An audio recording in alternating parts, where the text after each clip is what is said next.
បាទជំរាបសួរបងប្អូនថ្ងៃនេះខ្ញុំបាទគ្រូអសុបរានជ័យទឹកសំចៃរំលែករុក្ខជាតិមួយទៀតហើយរុក្ខជាតិនេះផងដែរពាក់ព័ន្ធអសុបរានខ្មែរយើងឈ្មោះថាជីនាងវងបងប្អូនហើយ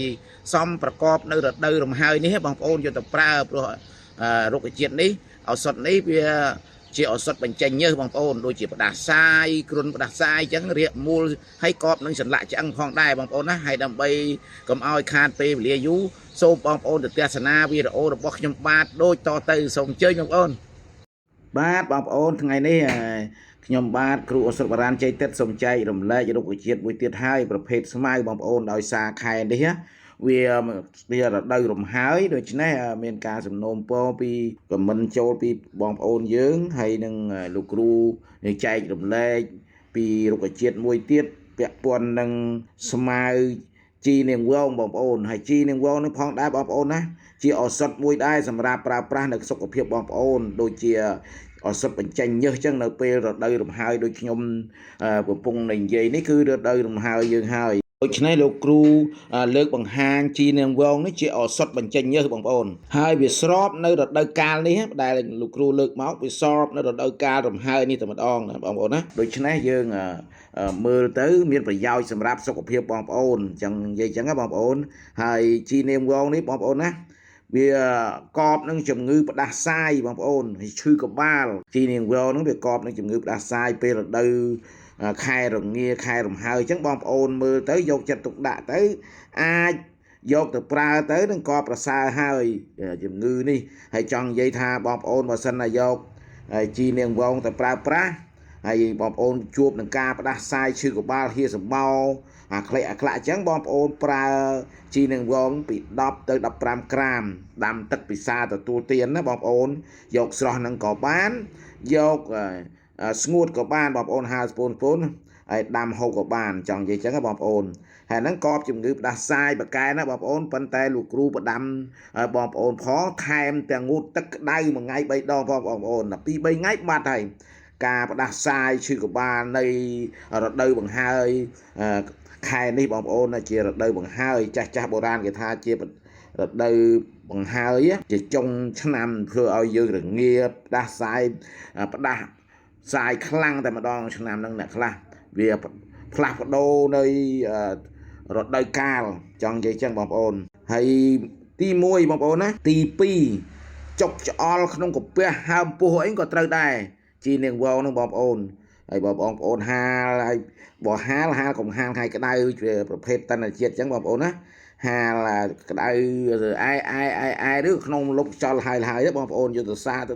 ដាំពិសាទទួលទានទៅធ្វើឲ្យអាការចុកច្អល់ក្នុងក្រពះហើមពោះហ្នឹងណាវាធ្វើឲ្យបាត់ហើយការប្រើប្រាស់ដូចគ្នាខាងលើអញ្ចឹងបងប្អូនពី10ទៅ15ក្រាមដូចគ្នាតែម្ដងជីនាងវងនេះប្រើប្រាស់ដូចគ្នាអញ្ចឹងចង់និយាយអញ្ចឹងណាបងប្អូនយកទៅពិសាទទួលទានទៅការចុកការច្អល់ក្រពះបងប្អូនហើមពោះអ៊ូមានន័យថាបើហូបអីបន្តិចទៅវាហើមពោះតឹងពោះកោពោះបងប្អូនយកជីនាងវងទៅពិសាទទួលទានបាត់ការចុកច្អល់ហើយហើមពោះនេះហើយចង់និយាយអញ្ចឹងបងប្អូនណាហើយនឹងទី2បងប្អូនទី3ជីនាងវងមានប្រយោជន៍ច្រើនណាបងប្អូនប៉ុន្តែលោកគ្រូលើកមក2 3 4ដើម្បីបង្ហាញបងប្អូនចែកជាធម៌ទានឲ្យបងប្អូនយកទៅប្រើនៅហើយរដូវបង្ហើយអញ្ចឹងបងប្អូននឹងកប្រសានៃសុខភាពបងប្អូនជាបារោគវិជាធិបងប្អូនឆាប់ជាបងប្អូនទី3អាហារយើងអញ្ចឹងដែរបងប្អូនអាហារយើងវាមលាយនៅចុកនៅឆ្អល់ហូបពីបាយពី2ម៉ោងឬហូបអីពី2ម៉ោងនៅតែតាំងពោះក្អើអញ្ចឹងណាក៏វាកបដែរហើយរលាកពោះវៀនក៏កបដែរបងប្អូនការរលាកពោះវៀនក៏កបដែរមានប្រយោជន៍ច្រើនណាស់ជីនាងវងបានគេយកទៅផ្សាយផ្សំបុព្វបុរសរបស់យើងផ្សាយផ្សំនឹងការធ្វើជាអាហារហូបដូចជាយកទៅស្ងោរជ្រក់ស្ងោរអីមានខ្លះទៅគេយកទៅភ្លាយកអីចឹងណាដើម្បីមិនអោយចុកឆ្អល់កាពះដល់ពេលយើងបរិភោគអាហារទទួលទានទៅមានអាហារខ្លះវាមានចុកវាឆ្អល់ចឹងដាក់ជីនាងវងលាយទៅវាបាត់វាមិនធ្វើឲ្យអាហារយើងពេលដែលយើងហូបទៅមិនចុកមិនឆ្អល់ទេនេះបុព្វបុរសយើងបង្រៀនយើងតាំងពីតូចទោះតែយើងមិនដឹងកាលពីតូចហើយឥឡូវយើងដឹងហើយលោកគ្រូចែករំលែកថែមទៀតយកចិត្តទុកដាក់បងប្អូនដឹងហើយគឺបងប្អូនលាយពិសាទទួលទានក៏វាមានប្រយោជន៍ដែរសម្រាប់អាហារលាយអាហារទទួលទានដូចជាញោមដូចជាអីចឹងណាបងប្អូនហើយការរៀក เรียกผู้เวียนให้เรียบองโอนอันนั้นก็ត្រូវบองโอนយកពិសាទទួលទានទៅបងប្អូនក៏ត្រូវដែរហើយដាក់នឹងដូចខាងលើអញ្ចឹងបងប្អូនពី10ទៅ15ដូចគ្នានឹងដាំទឹកពិសាទទួលទានទៅហើយនឹងទី3បងប្អូនណាទី4បើសិនជាបងប្អូនរដូវមិនទៀងមានន័យថាបើសិនជាបងប្អូនមកម្ដងម្ដងលអួលខែណាមកទៅខែណាវាលើសក៏វាលើសទៅខែណាមិនទាន់ដល់ក៏វាមកទៅមានន័យថាវារដូវអត់ទៀងបើសិនជារដូវទៀងឧទាហរណ៍ថ្ងៃ15 16 17ម្ដុំហ្នឹងវាមកវាធ្លាប់មកវាមកហើយតែបើវាអត់មកមានន័យថារដូវមិនទៀងហើយនេះរដូវមិនទៀងលោកគ្រូចុចនៅកន្លែងហ្នឹងបន្តិចដើម្បីឲ្យបងប្អូនដឹងនៅការរដូវមិនទៀងតែបងប្អូនដឹងហើយមិនមែនជាល្ងងអីទេគ្រាន់តែលោកគ្រូថែមរំលឹកម្ដងទៀតចឹងបងប្អូនណាដើម្បីឲ្យបងប្អូនយករុក្ខជាតិនោះទៅពិសាទទួលទានហើយដាក់ដូចគ្នាចឹងបងប្អូនពី10ទៅ15ក្រាមដូចតែគ្នាចឹងបងប្អូនណាហើយបើសិនជាបងប្អូនផ្ដាសាយហើយវាមានរលាកពោះវៀនហើយរាកទៀតបងប្អូនយកជីនាងវងនោះបងប្អូន15ក្រាមដាំទឹកផឹកហើយពិសាទទួលទានដូចខ្ញុំនិយាយខាងលើទៅវាធ្វើឲ្យជាសះស្បើយពីអាការៈរោគរបស់បងប្អូនហើយបើសិនជាបងប្អូនហូបអាដេញជីនាងវងហ្នឹងណាហូបទៅអត់បាត់